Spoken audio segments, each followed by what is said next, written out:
Hello and welcome to an amazing podcast. This is the wielder of Kaiju number 12, Weapon D. This is Modi. This is the wielder of Kaiju weapon number 420. We got through a lot of them just to get a joke. And we Matt, are talking sorry, about... my name, Matt. Yeah. Sorry, I cut you off. My bad. No, I forgot to include my name. So that was on me. And we are talking about Kaiju number 8, Season 2, Episode 1 through whatever current episode we're on right now. What did you guys think? So Kaiju number 8 is my favorite show that we have ever reviewed except for JoJo. Dang! Yeah. It was funny because when I was doing work today or just trying to rest off a head cold, I was wondering gee, I wonder what Modi's number 10 number 1 show we've reviewed were. I was not expecting this. I'm really happy. Oh, yeah. Yeah. This is not number 1, it's number 2, but yeah.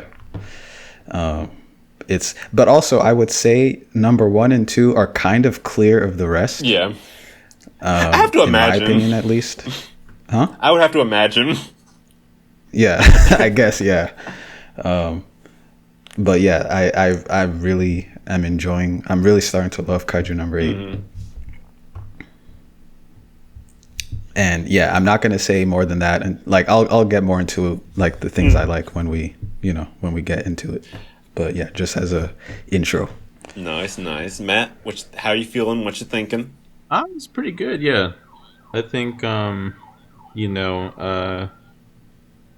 think with this, I feel like this is kind of the strongest of the genre. Mm-hmm. And I like all the most of the characters I like pretty well enough. And I feel like this is a good continuation of the first season, which I was happy about what they were doing the first season. Mm-hmm. With some minor complaints or whatever, but I think overall the show's pretty good. Nice. So for me, I think I am having a lot of fun with this show, and in terms of top 10, in terms of it ranking in my favorite shows, I definitely of a lot of the really modern top tier shonen, I would say this.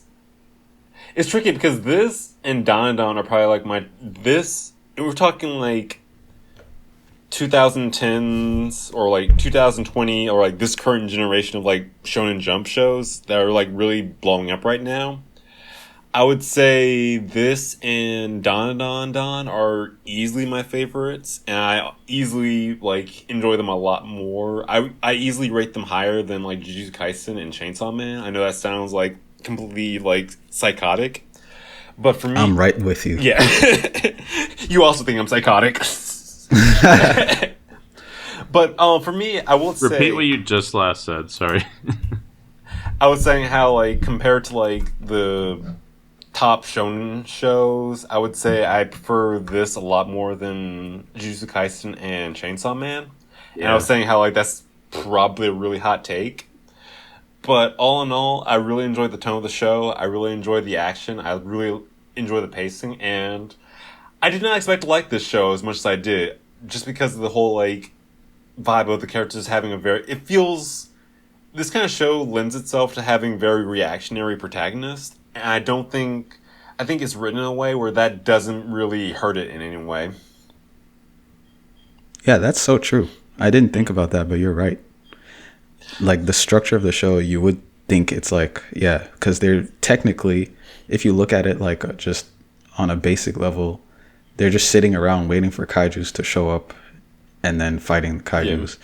But yeah, I think the author, she does a really good job of making them even though that is the main premise, they're just waiting for kaijus to fight and then fighting them, she does a good job of giving the main characters some very directed goals that they choose, and so that they all have very good reason to be doing what they're doing, and it makes it interesting. Because yeah, I agree. This type of series could easily be something I hate because I don't necessarily like generally really like kaiju. I don't necessarily generally really like monster of the week type stuff. So yeah, I feel like it's kind of a miracle that I like it this much. And also I would say that if I'm comparing it to like like new gen Shonen Jump stuff, I'll say since like, I don't know, in the last 10 years, since like 2015, 14 or whatever, this is probably my favorite one. Except, actually, no, My Hero's better for me. But this is number 2 after My Hero. Listen. And I don't think, it's funny, I don't think we've ever actually reviewed My Hero on the podcast. Yeah, the final season coming up. Weirdly enough. Yeah, maybe we can review the final season. We never that. Yeah. I just want to point out, I'm really happy that finally there's an anime that realizes, like, hey, people who are over 30 years old and who have average bodies can be superheroes. I'm so tired of so like funny because it's like, especially to see, like, I'm just imagining like Kafka next to like all of the other shonen like anime protagonists. And that thing being like, oh man, I'm like 10 years old. I'm like 20 years older than most of the people in this room.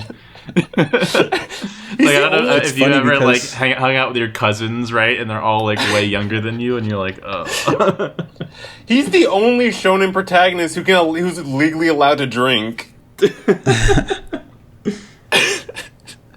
It's funny because like if you put Kafka in like any typical Shonen Jump series, except for One Piece. Kafka would be like the old timer, like he would be like past his prime. Yeah, exactly. You know, like it's so funny. Yeah, because that's some of the characters treat him like that, even though he's the main character and like the most powerful character and the one with the most like heart of the show. It's so funny how the other characters are like, "Hey, old man, what's up?" But it's also realistic. That's exactly how like people in their like late teens and early 20s treat people in like their, you know, late 20s, early 30s. So it's like, yeah, it's so realistic. There's like 15-year-olds on Twitter who are like, yeah, you're on your way to dying if you're like 20. You're geriatric. Yeah. Actually, it's to the point that I genuinely like, I'm curious about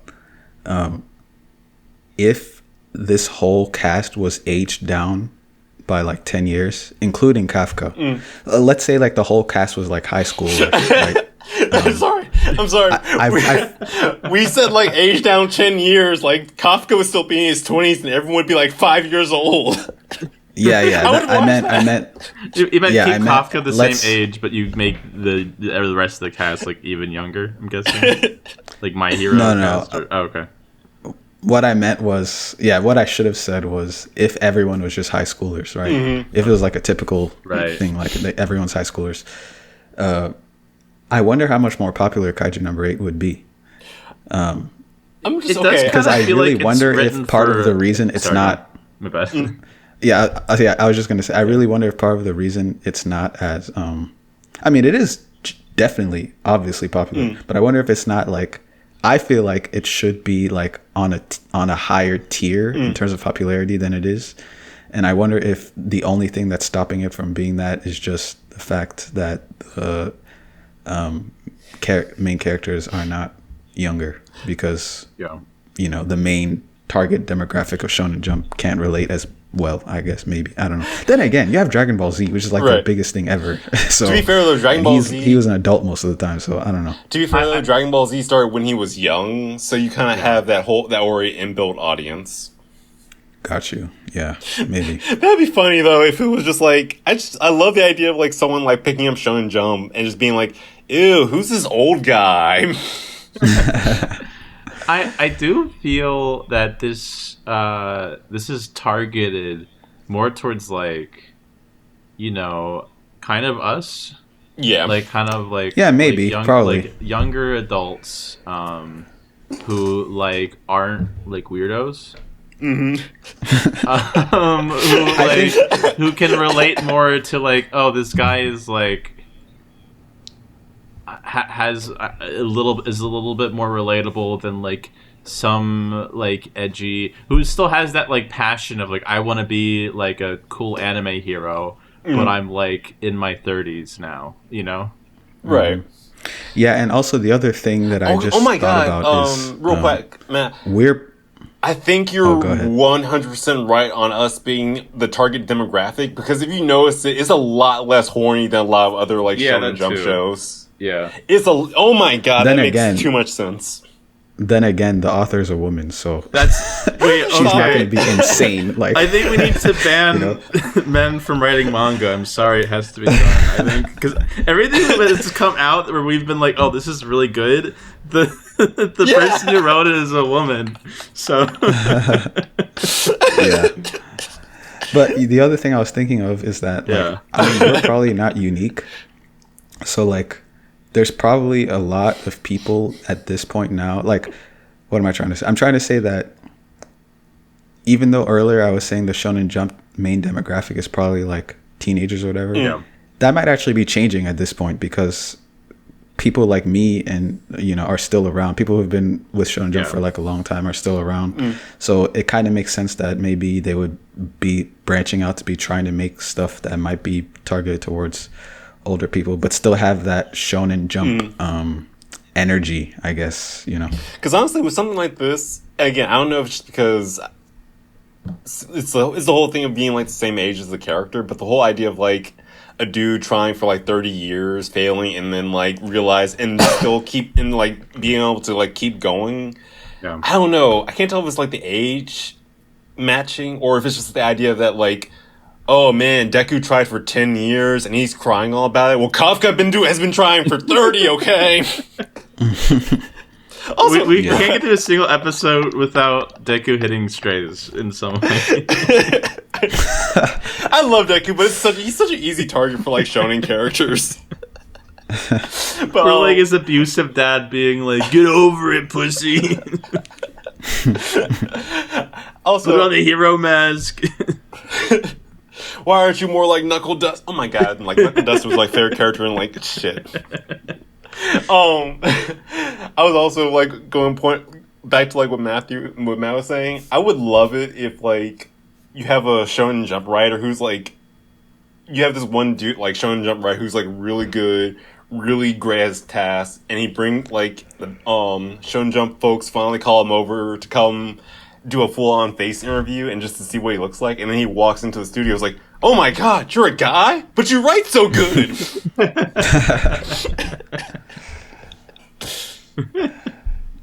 But the women have reasonable body types. What the fuck? This guy doesn't have like doesn't have an 8-pack. What the hell? There wasn't one shower. You didn't add a single shower scene. There's no pervert character. What's going on? But I will say, I mean, even Yeah. in recent times, like in the last 10 years or whatever, even the male authors haven't been as No, insanely yeah, like hor- I'm exaggerating insanely horny about as the it. past. Like I know there's plenty Yeah. of like author, like I'm being, Yeah, we're both taking the piss. I'm taking a piss. Like of course, I think in general you've had like more authors with different sensibilities. It's just funny how we keep like getting into like, oh, who wrote this, and then. Okay, question. I'm gonna have to ask you guys this is a quick tangent, another one, but do you think that hurts or helps sales? Because I'm looking at like One Piece, Naruto, Bleach, which are incredibly horny. You have My Hero, which is also like, they're incredibly horny but incredibly huge. My Hero, which has been like the longest running like recent shonen series that was also mildly horny but also huge. But now you have, say, Demon Slayer and Jujutsu Kaisen, who were definitely less on the horny side, but only lasted like 2 or 5 years. Do you think that's a pattern? Listen, there's like selling to teenagers horniness, and then there's like selling to adults horniness. Like, there's like a horny like that. I don't think it's even been really explored too much in like anime circles. But like you could be fucking horny and still like have a mature audience.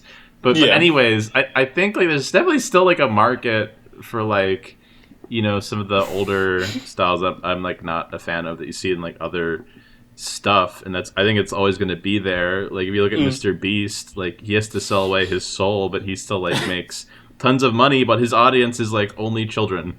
Right. But I feel like you're getting with these type of shows, and especially with like Dungeon Meshi and stuff like that. Like I know people who don't watch anime at all who like came into it just for that. They might not be getting like better sales, but I think they are reaching like broader audiences, because I can recommend like this show to someone without being like, but there's like some scenes you have to skip. And also they're all like 15.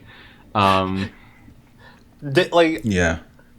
I'm so salty at Dandadan because it's so good, but it's also, you have to add so many asterisks to recommend that to someone. Dandadan is so good. I don't even think it's like, this is gonna sound weird to say. I don't even think it's that horny, and that's very tough to explain. I don't think I'm gonna explain it here. I think I'm gonna explain it when we like talk about Dandadan right again. But that's the thing about I like about Kaiju number 8 is like it's such a like.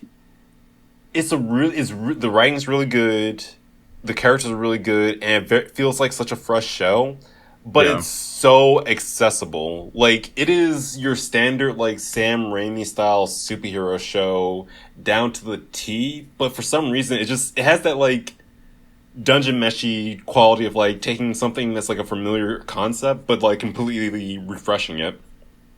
Also, I want to give the author of Kaiju number 8 so much credit, because they could have done Isekai. They could have done that really easy, but they did Kaiju number 8. They did the world of service. Well, Kafka's don't make me vomit. Such a I'm glad they don't take any really weird turns with him. He's such a like seemingly fun guy to be around. Like honestly, I love that scene in one of the last episodes that we watched where he's just like hangs out with his old coworkers again. And I'm like, oh, that's nice. I like seeing. Oh yeah. You know, like see, that's it. It's just yeah, no, it's just that I like the characters a lot more in this, even the ones that like I probably normally wouldn't like. I think the other thing too, and I think this is a really good this is for me really good praise for this. I think it's really hard to find a shonen protagonist who you would legitimately be friends with in real life. Yeah, like I would talk with Deku, but I don't think I would be friends with him. I would never be friends with Yuji. I would never be friends with Denji easily, but I could definitely see myself being friends with Kafka. I couldn't be friends with Yuji. I think I'd be friends with Denji to like try to help him. And then just try to be like a figure in his life. Although I'd probably be killed knowing that show, but you know what I mean. But wait a minute though. Yeah. Why not? I don't see what's the issue with Yuji. He's so boring, man. No, okay. We're less talking about. For me, I'm less talking about character. I'm like, I feel like he would talk about sports to me or something, and I wouldn't know what he was talking about. Oh, it's more of a personality mismatch. See, I feel like I feel like Yuji is the type of guy who would just sit in the group and just listen all the time. Like I wouldn't be able to. Point. I think you're he right. doesn't feel like someone I would have a really good conversation with. He feels like a smile and nod kind of friend. I didn't realize that was a thing. I guess that makes sense. Listener, look inside yourself. Are you a smile and nod friend? Always be a Kafka. At least, or at very bare minimum, be a more a less cryy Deku. We should probably talk about the episodes that we watch more specifically. Yeah. Okay. We're like almost 20 minutes in. Yeah. I like Kaiju number 9 as a villain.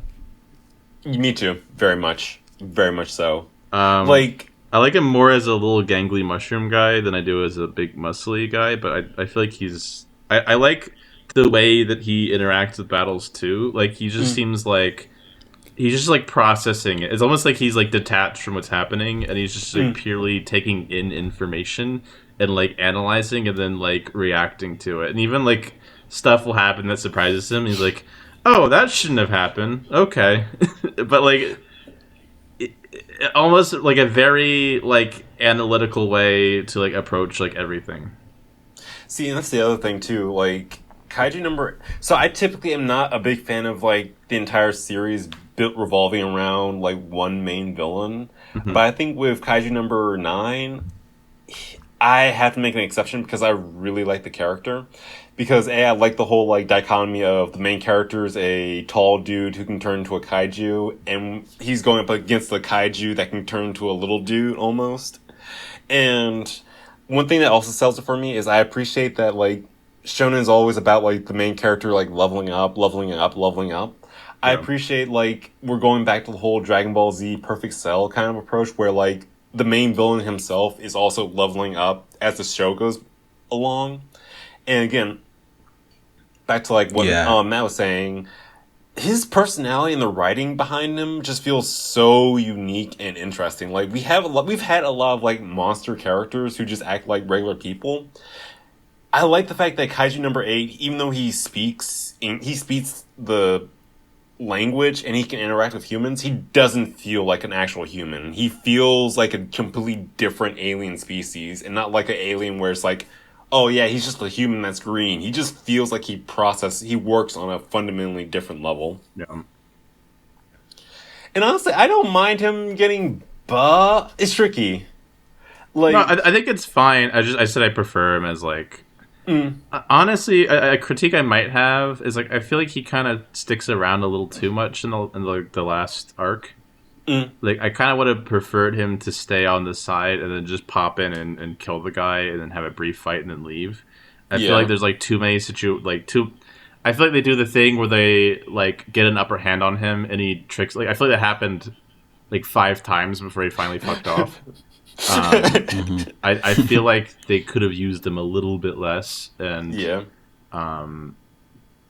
like build it up a bit more. I don't know, but I will say it's just a minor complaint. I will say I hope his like default form isn't like the captain, because I don't know, like if anything, I would appreciate it if he was like a more gangly version of him, or if he was like a more humanoid version of like his like skinny mushroom body. Like he's like way paler, he's like really gaunt, he has like the really round eyes, but like he looks like a weird imitation of a human instead of an actual human. That'd be cool. Also, this is a mild plot hole for me though, but one issue I have, and this is a major nitpick with the show right now, is you would think after finding out these wild animals that you've been doing like pest extermination for are all of a sudden organizing, B can think rationally, C has enough power to nuke a city, and D can take the form of humans. You would think that as soon as Kafka came up, they would be figuring out countermeasures for like the whole human thing immediately, like trying to like figure out ways to like analyze cells, or like figure out like, oh shit, what if there are more of these things in our ranks? We need to figure this out quick. Because like the fact that like Kaiju number 9 was able to get that close with the context of everything that's going on is kind of crazy to me. And the fact that that's true. And the fact that like they're still not like, he has access to all of their military secrets like right now. You would think that this would be a moment where they're like at full DEFCON 10, like purge all of the data, This is a good blood point. test for every single person here, for God's sakes, please. Also, the way That's- they fight that's with him very true. is they do not catch on, like, hey, the more you throw at this guy, the more he's just gonna learn from it and throw it back at you. Like, they kept, like, throwing attacks at him, and he kept, like, just, like, learning from them. And that's the But I other- mean, like, what else are you I gonna guess do? you're right. Yeah, what else are you gonna... He's just gonna kill you otherwise. But that's the other thing too. Like he could easily, at this point, like he knows where all the world leaders live. He could easily just like, oh, I'm going to like stroll over to the prime minister's house, eat him, like impersonate him, and just do whatever I want. Yeah.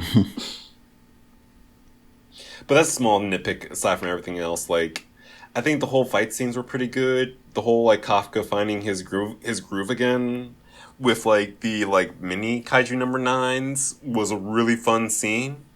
And I do kind of like how like I like the whole like we need to get stronger relationship between him and all the other characters, because it doesn't like, I like the fact that like this isn't a kind of a situation where like, oh yeah, let's just rely on Kafka. It's like, oh shit, if he goes berserk, what the hell are any of us going to do? We need to get, like, it's not the kind of thing where we need to take him off the board, but it's also the kind of thing where we need to get stronger just in case that happens. Yeah. Yeah, although I will say, I mean, it's like worse than useless to complain about this while watching a shonen series, but like really what they don't need is to get stronger. They all just need therapy. Like, if we're being real. You know. But hey, it is what it is. Get stronger, kill the monster, and avenge your dad. I would have loved it so much if, like, Commander Blondie, like, took advantage of, like, Kokoro's mom dying to be a really toxic parent. Like, he's just, like, he puts a hand on her shoulders, like, this was all your fault. You have to get stronger so you can make up for this. All while she's, like, 5 years old. Yeah. I also want to talk about, what's his name? Yeah, the director Isao. Yeah. That whole thing with the, you know, the backstory with, you know, Kokoro, what's her name again? Kokoro. Kikoro's mom dying and all that. Yeah. All that was pretty basic, but I like how it characterized the dad. I know that it was mainly there to just like give depth to Kikoro, like explain what her motivations are and all that. But I think it actually did a lot more for the dad, because like I didn't like him starting off at the series, and by the time he died, I was like, this guy's awesome. And especially the part that really that I really liked was when he was like, yeah, the reason I had to be so tough was because, you know, your mom was going to be the tough one and I was going to spoil you, but I'm sorry I never got to do that. And then he died. I was like, oh wow, that's actually really sad. Yeah. I like the idea of, like, if his wife didn't die, he would have been like the, like, coddling parent, but he would have been just absolutely horrible at it. So it all worked out for the best. Like, he just walked over to her, is like, I'm going to hug you now. Hug commencing. Hug complete. Parenting done. Yeah. Like, she comes to him with, like trying to, like, get some emotional support, and he just, like, blankly stares at her for, like, 12 minutes. Yeah.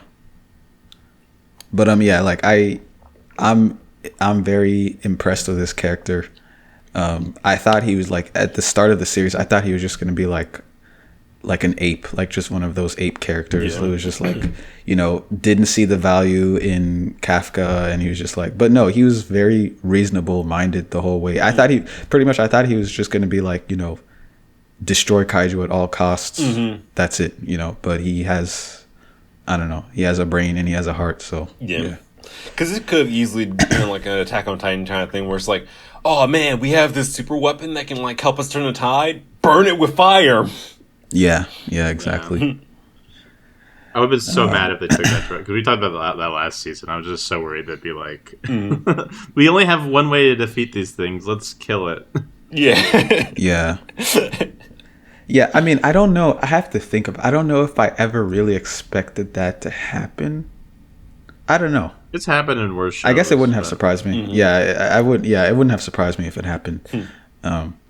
I guess what I never expected was for, I don't know, Kafka to, I don't know, back down or something. I don't know. I'm just gonna stop talking. Yeah. But yeah. What do you guys think about Narumi again? I mean, I want to talk about him, but I guess maybe we can talk about the new characters in general that have been introduced in season 2. What do you guys think about them? Someone demote him. Why? He's such a he's undisciplined. I love the idea of, like, if, like, the second he gets fired, they get like they get a complete influx of money because they don't have to worry about him dumping. You know, he spends multiple grand of taxpayer money on gacha games. He has to. But by the way, I'm not saying that, like, the show should demote. I'm just saying it as, like, he's so irresponsible. Yeah. In a sense, I mean, is he though? Is he really? What has he actually done that's irresponsible? Aside from, I mean, no, I guess it's more of a decorum thing. It's not he's like, when it counts on it, he's still like there. But I do wonder if his like lack of leadership sometimes has kind of affected like. Well, no, he has the most effective team, so I don't know. I love the fact that this guy is a high-ranking general in the Japanese army. Not only that, he's high-ranking during a period of mass existential threats.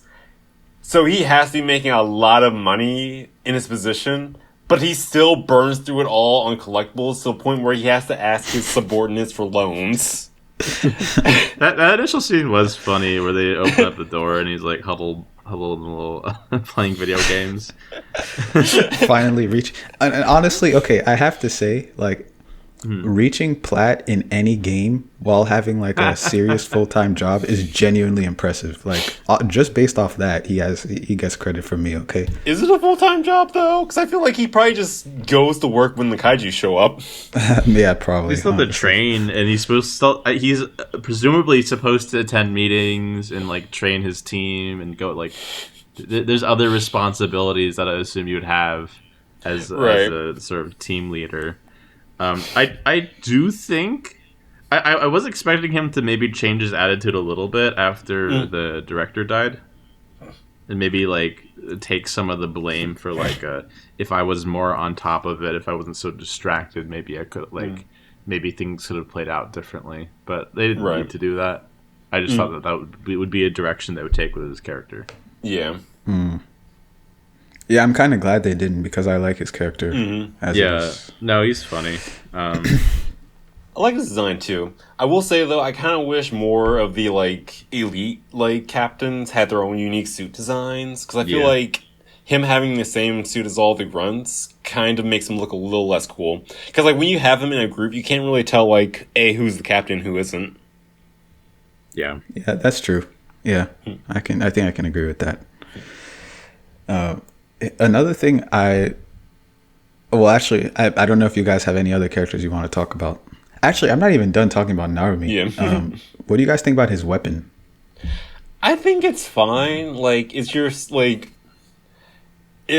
typical like anime big sword does big shooty thing. But I do kind of like the whole like idea of him using like kaiju contact lenses to like predict people's movements and everything. So I think that's fine. But I think it's definitely I don't really see it as like a power that has like I don't see that power and like, oh man, there's so many like applications. It's really just he big strong, he hit stuff, continue with fight. Yeah, I think I really love it, his weapon. I just think he's cool in general, and him clout chasing to like random kids. Him clout chasing to like random kids. Oh yeah, telling the kids to like spam Twitter with praise of him. Yeah. But what was I gonna say? Oh yeah, I think I like the power system in general in Kaiju number 8, because it's like I think for me, like, the best power system is one that looks cool to begin with. 2 is personalizable, I guess. And 3 is like how do I explain it? It's like, I guess I want to say easy to scale, maybe. But yeah, I like the fact that, like, you know, if you're a certain level of, like, what really matters at the end of the day is how much you're able to draw out the kaiju power, right? But I mean, it's not the only thing that matters, but you know, that combined with your actual talent, and the fact that you can get so many different applications of it, based off that, like the contact lenses and all that. I think it's fun, and I also like the fact that it fuses. It's not just a straight up magic system, I guess. Like, it kind of has its like a tech sci-fi aspect to it. Yeah. Yeah, I really like that too about it. Honestly, my only critique of it would be that I wish it was more Monster Hunter-esque, where instead of just being like parts from one kaiju, they actually mixed and matched them together.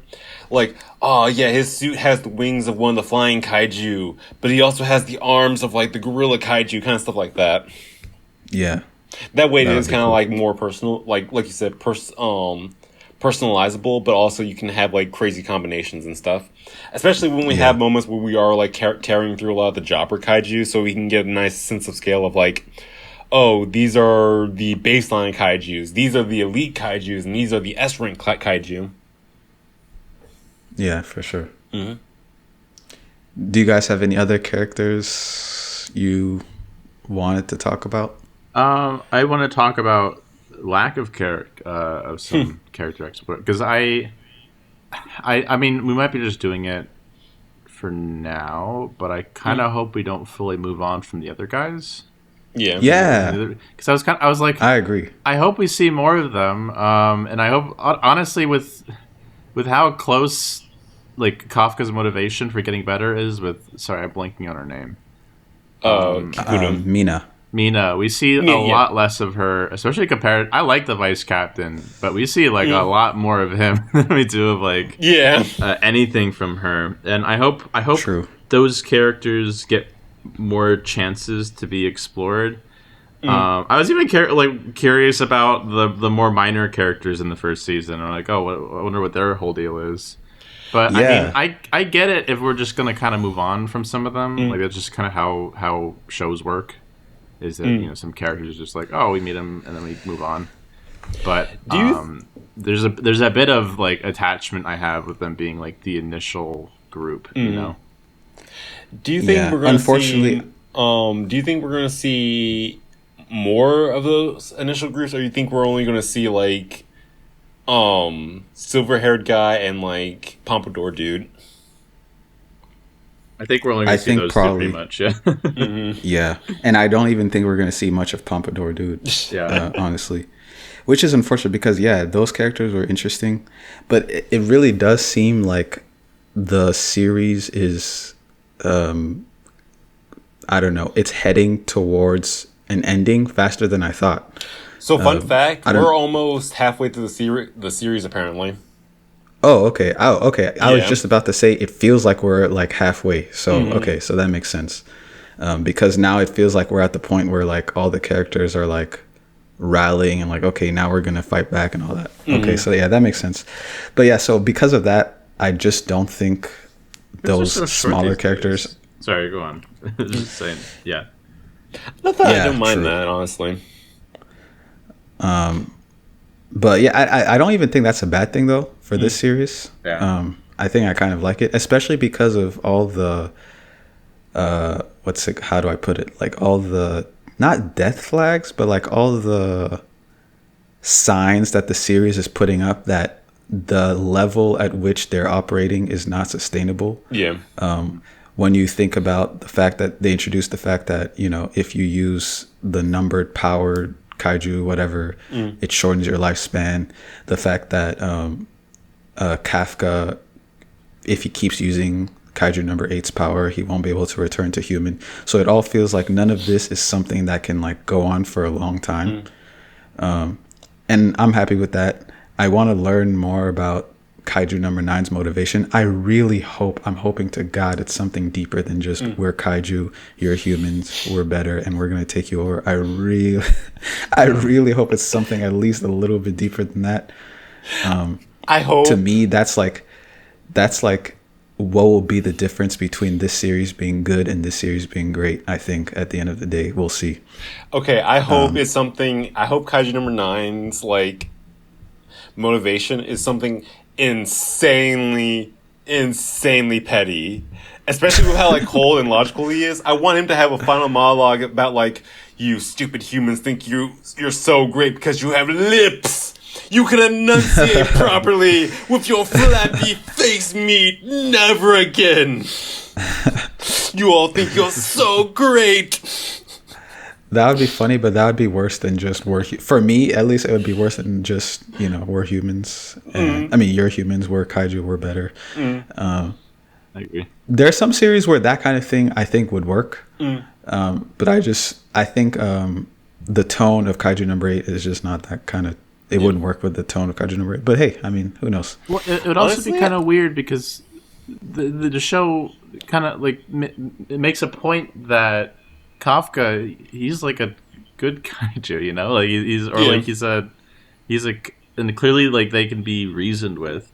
Something that I think is very interesting, and I'm interested to see where it goes is the vice captain getting kaiju number 10 as a weapon. Oh yeah, like, I really hope we get like a talking weapon type of Soul Eater scenario with the two of them.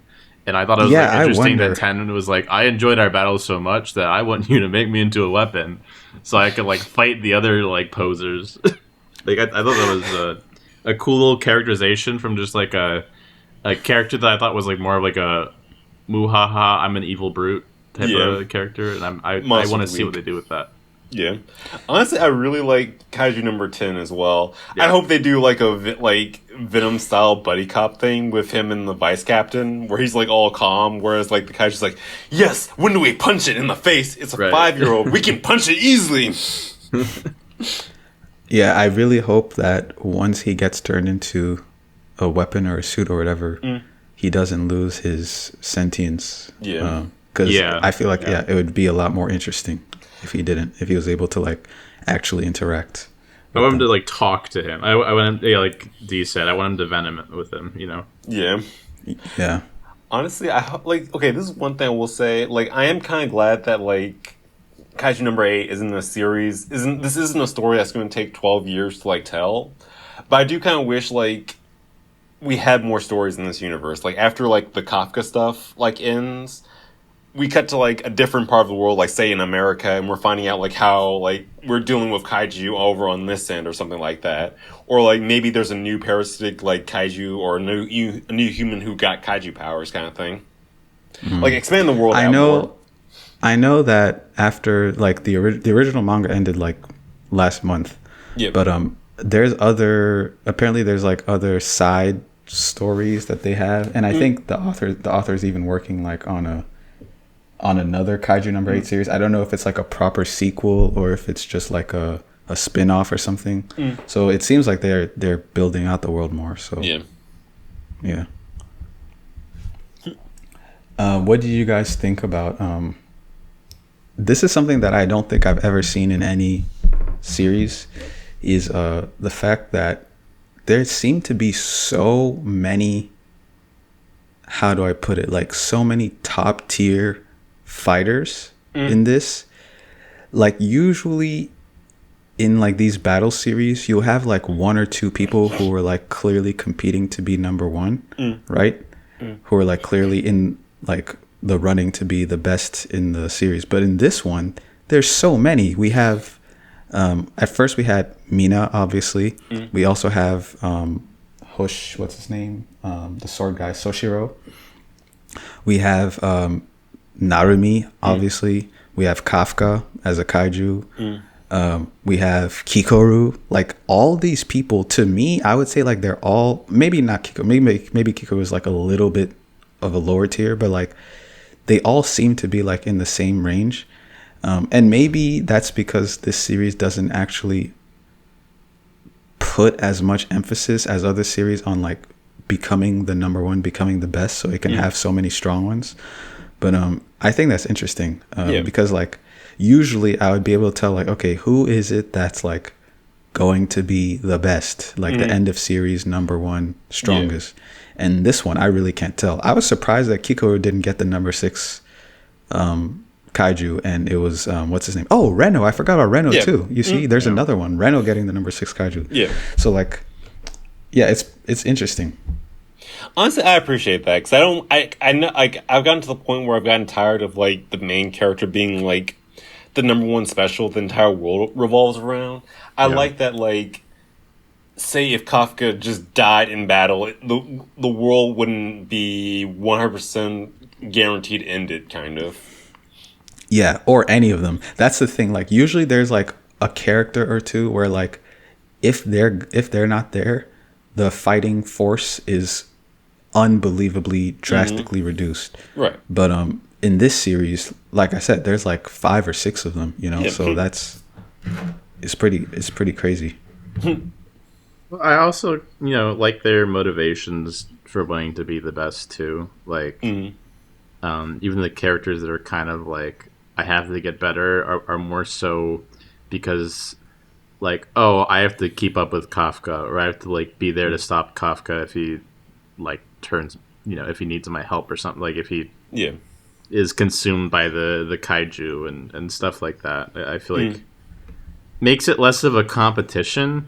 It's where like I don't think it really matters who's the best at the end because like Yeah. that's not really the goal. If even like shows where they say it's the goal, I don't think it necessarily is. I think just people get really caught up in like who's the most powerful in the universe, and it's like I don't know. I think the other thing that really helps with this is being the strongest. Like, people wanting to be the strongest isn't really a thing about like honor or glory. It's a necessity if you want the entire species to survive. Like, if you want to stay alive here, you have to constantly get stronger. This isn't like oh man, if I don't like win this competition, I'll get a C. It's like, no, if you lose this fight, if you are not the strongest in this fight, you are dead. Die. Yeah. Yeah.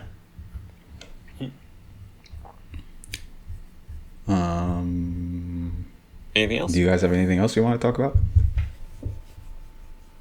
I'm good on my end. Yeah, I think that's mostly it. Oh, Yeah. You want to do final ratings? yeah, sure. You want to go first, Sure. or should I? I'll go first. I'll give this. It's tricky because there are different levels of like knee-jerk reaction. Like, my pure knee-jerk was like 10 out of 10 because great action, great characters, great storytelling, great creature design, and great pacing. But I hate the idea of 10 out of 10.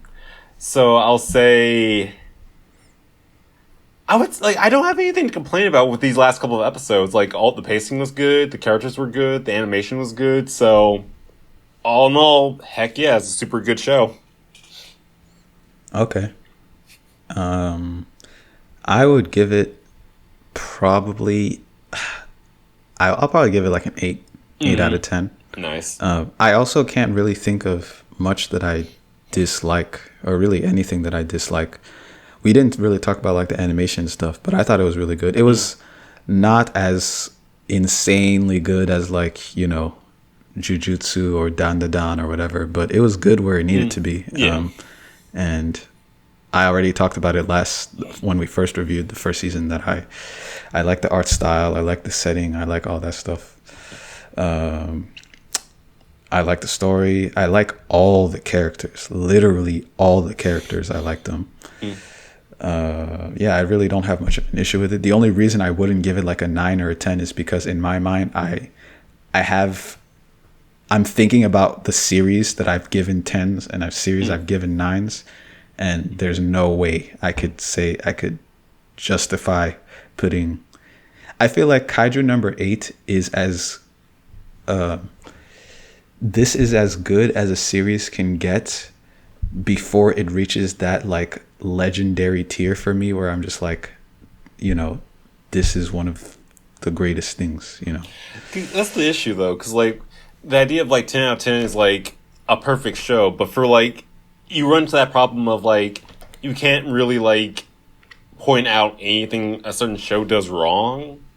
Yeah, but it isn't like it doesn't feel like, despite that, like you can't, but you still can't like call it like a perfect like piece of media or something like that. Maybe, okay, here might be something. I wouldn't say this would make it a 10, but I think maybe it might have been a 9 if the series, like the thing that something like Chainsaw Man has that Kaiju number 8 doesn't have, is this. It has a certain level of like uniqueness and unpredictability. Yes. Yeah. Something like it feels like something I've never seen before, like Chainsaw Man, right? Yep. Kaiju number 8 does not feel like that. Kaiju number 8 feels like doing the formula very, very well, extremely well. Nothing really new at all, honestly, in my opinion. but like it just everything that it does it well. It takes all the things that I typically like about shonen, puts it all together, and does a very good job of it. Yeah. So that's why I feel like, okay, with that, it can get an 8, but like to be like a 9, it would have to be. It has to change how you. It would have to have things. like a certain level of uniqueness, and then to be a 10, it would have to like make me cry or something. Yeah. Yeah. What were you gonna say, D? I was gonna say it has to also like it has to change how you view a certain genre or something. Like it has to be the kind of thing where it's like, oh wow, I never thought of like X thing being like Y thing. Like stuff like Attack on Titan or like Hunter x Hunter almost. Yes, exactly. I would also say One Piece, but yeah. And that's always the thing with ratings too, is that like ultimately it's your rating, and I think you could factor in stuff that's like pretty objective, but ultimately how you feel about a show is going to come down to very subjective things where you maybe value something that or something doesn't like. Isn't as much of a problem for you, because I know I've seen shows where like everything is done very well. It's just like not my thing. Right. Yeah. We've even talked about shows like that. I think Modi has even said like, Dungeon Meshi, for example, is like all the good stuff is there. He just doesn't like it. He doesn't like what the show's about, and that's like perfectly fine. Yeah. Because it's how you feel about something. You can't be like, oh well, this and this, but like but I don't care about that. But yeah, are you done with your rating? Oh yeah, I'm done. Okay. In that case too, I think I kind of agree with a lot of the things that Modi said, where it's like I think a lot of the stuff here is done pretty well, and I like all the characters. I like all the stuff the show's doing. I like all the designs. I think the animation is good. I just don't think there's anything that's really like pulling me to it to like an extraordinary degree to where it's like, oh my god, I love this character. Oh my god, I love how this thing looks, or I love how they do this thing. It's like I think they do all of it pretty well, and there's definitely some things that do pull me, or some ideas that they tackle that I feel like is different from shonen that I quite rather like. I mean, we even talked about like. I think Kafka is much more interesting than some of the other protagonists we've seen. But like ultimately, I don't think there's like a lot of stuff that's pulling me into it too much. So I think like a 7 out of 10. It's like really good. But okay. It's like... Wait, so indeed, what was your rating? I know you said you're not giving it a 10, but wait, what was the rating you did end up giving it? I think I would probably give it an 8 out of 10. 8.5. Okay. Yeah, that's fair. And also, wait a minute. So I gave this an 8 and said it's the second best show we've reviewed. You gave it an 8.5. Where do you rank it in terms of shows we've reviewed? It's hard. I think this is probably one of the best shows we've reviewed outside of JoJo's. And honestly, I would say, like, if I'm being like, if you ask me like right off the top of my head, I think the 3 best shows we've reviewed have been Kaiju number 8, Don Don Don, and a tie between I'll say Gachi Akuta. But if I had to like wow, all this season, summer 2025 is going hard. Seriously, like if I had to rank it among those, that would be tricky for me because like I think Don Don Don and Gachi Akuta are both very creative and are things that like. They're doing stuff that I haven't really seen before, whereas Kaiju number 8, it does things I've seen before, but it does them incredibly well. It's probably the best I've seen them done in a long time, so it's hard for me to rank the 3. Okay. Yeah, I see.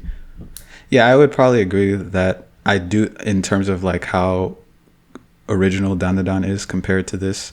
Yeah. Honestly, I would make this is not the Gachiakuta episode, but I would honestly make an argument that Gachiakuta is not that unique original. But we don't need to get into that. Yeah, yet. But even so, like, yeah, the reason I would say, despite that, it's still like an easy number 2 is just because I don't think I actually even value originality that much compared to other things. I value it, like something scratching the itches I want scratched more than I value it being like something new and different, I guess. You don't need any more itches. Yeah. But yeah, okay. So any last words? That's it for me. No. Tune in next time. Yep. All right, yeah. So thanks for watching our review of episodes 1 through 6 of Kaiju number 8. I don't know. Maybe Season the 2. next time we review it, we might just review the whole thing. I don't know how the schedule's going to end up working out. But yeah, come back next time for that. And thanks for watching. See you later. Bye. Bye. Bye.